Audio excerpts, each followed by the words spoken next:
Halimaw na pag-uugali ni Benny Lagata, inilabas niya mismo sa publiko.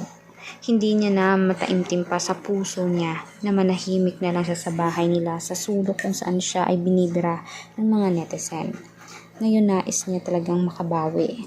Alam naman niya umanong responsibilidad niya, pero sana umano intindihin ni Jessa yung kalagayan niya na may asawa na umano siya.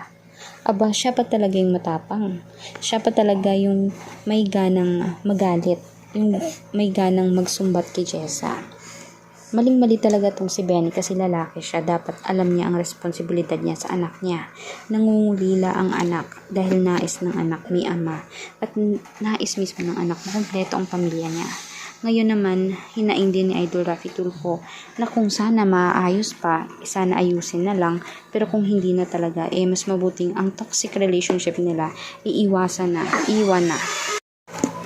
Hiling din mismo ni Jessa na kung hihingi sana ng tawad itong si Benny, ikakalimutan niyang lahat-lahat ng nangyari na parang walang nangyari talaga, na parang walang nagpatulfo.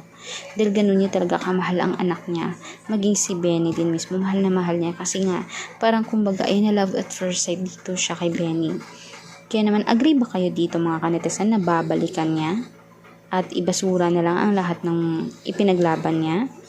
I-komento nyo nga sa baba ang inyong mga opinion at para naman malaman natin. At huwag kalimutan mag-subscribe, i-click ang notification bell for more public videos, updates. Maraming salamat mga kanetizen.